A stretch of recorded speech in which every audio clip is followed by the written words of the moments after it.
ini ada yang menarik. Ada yang mengatakan bahwa awal Ramadan itu penuh dengan rahmat, pertengahannya maghfirah, dan di ujungnya itqum minan nar atau pembebas dari neraka. Pernah dengar pernyataan itu? Ya, ada yang menyebutnya sebagai hadis. Ternyata setelah dikaji oleh para ulama, ada hadis-hadis yang terkait dengan Ramadan statusnya bermasalah, bahkan diduga palsu. Di antara hadis-hadis itu kita coba akan kaji dalam kesempatan episode saat ini, dan mudah-mudahan ada manfaat yang bisa kita dapatkan.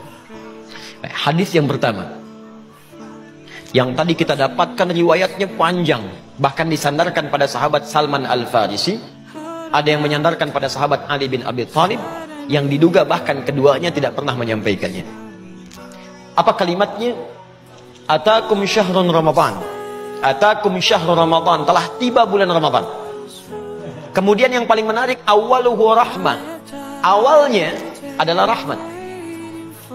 Wa awsatuhu maghfirah, pertengahannya itu penuh dengan ampunan Allah Subhanahu wa taala, maghfirah. Kemudian wa akhiruhu itqum minan nar, akhirnya pembebas dari neraka. Maka kemudian adalah orang yang membagi Ramadan ke dalam 3 bagian, sehingga menyebutkan 10 hari pertama rahmat, 10 hari kedua khusus maghfirah, ampunan Allah Subhanahu wa taala, dan 10 hari ketiga ada peluang dibebaskan dari api neraka. Pernah mendengar ungkapan ini? Nah, hadis ini diteliti oleh para pakar hadis, ahli-ahli di bidang hadis, dan menyimpulkan bahwa hadis ini bermasalah. Bahkan derajatnya ada yang menemukan bahwa sampai ke derajat hadis palsu, hadis maudhu. Tingkat dhaifnya tinggi. Paling minimal kata para ulama statusnya semi palsu. Semi palsu, hadis matruk. Jadi ada 3M bermasalah. Kalau ada satu di antara 3 ini, maka hadisnya cenderung ditolak oleh para ulama. M yang pertama disebut dengan mungkar.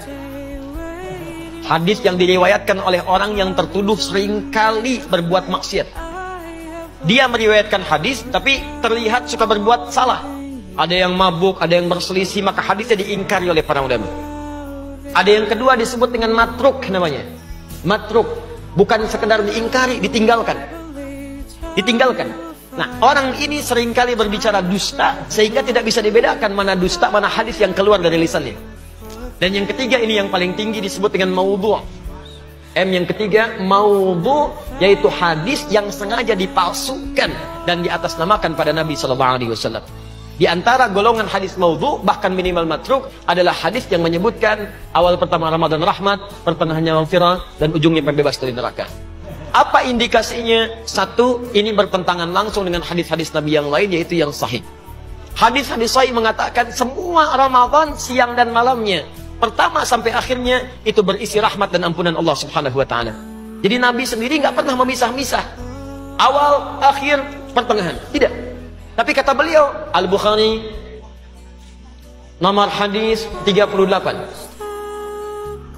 man shoma ramadhana imanan wa ihtisaban ghufira lahu ma taqaddama min dhanbi. Siapa yang puasa setiap hari Ramadan, setiap hari, awalnya, tengahnya, akhirnya, dilakukan karena Allah, ikhlas mengharap pahala, diampuni semua dosa-dosanya. Jadi sejak awal Ramadan ampunan sudah ada. Nomor hadis 37 sebelumnya di Al-Bukhari, man qama ramadhana imanan wa ihtisaban ghufira lahu ma taqaddama min dhanbi. Bukan cuma siangnya, malamnya bermohon kepada Allah ampunan, salat dengan baik, minta ampunan, ikhlas dikerjakan, diampuni semua dosanya. Ini menandakan hadis yang dimaksudkan bertentangan dengan hadis-hadis Nabi SAW. Jelas di sini?